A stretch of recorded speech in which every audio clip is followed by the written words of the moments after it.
I always believed that if you worked hard, sacrificed enough, and kept your vision alive, eventually life would reward you. For me, that reward was a mountain mansion. Not just any house. This was the crown jewel of my life's work.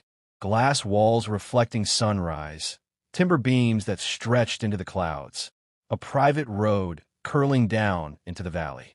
I didn't build it just with money. I built it with sweat, years of 18-hour workdays, and a dream that kept me alive when everyone else told me to quit. But I made one mistake. I trusted the homeowners association. When I first moved in, the HOA board told me it's just a few hundred a year, keeps the roads clean, maintains the community trails. I didn't argue. I paid. But then the fees doubled, then tripled.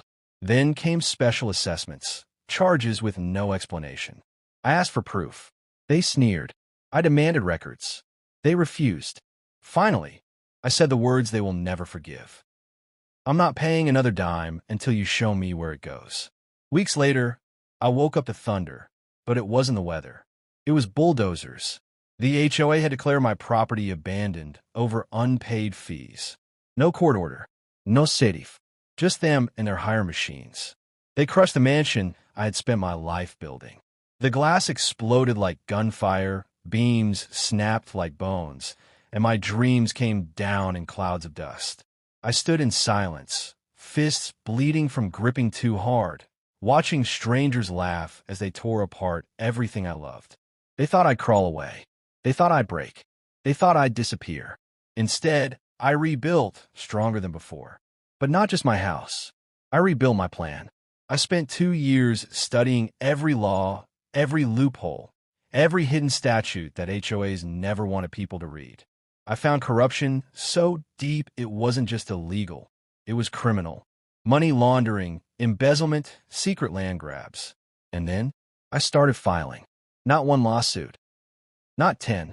Dozens. Hundreds. I buried them in paperwork.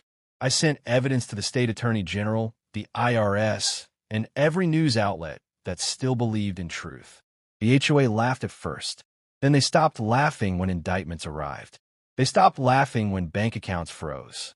They stopped laughing when board members were marched out in handcuffs. By the time the storm was over, their district wasn't just dissolved. It was erased. The HOA that bulldozed my mansion, gone. Wiped from the state's registry, their charter revoked, their leaders banned from holding office. Their land was sold off to pay damages to me. And on that same mountain, I rebuilt, not just a mansion, but a fortress, a monument. When people ask me what happened to the HOA that destroyed my home, I tell them the truth. They try to bury me. They didn't know I was a seed. A Midsummer Night's Dream by William Shakespeare masterfully explores the complexities of love and marriage, challenging us to question the expectations society imposes upon us.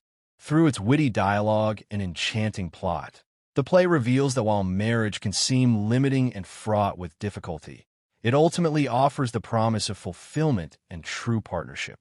This essay will demonstrate why, despite its challenges, marriage is a pursuit worth defending and cherishing. Rooted in the traditions of a court marriage, this drama powerfully advocates a sophisticated Renaissance philosophy that recognizes both the rational and irrational sides of love.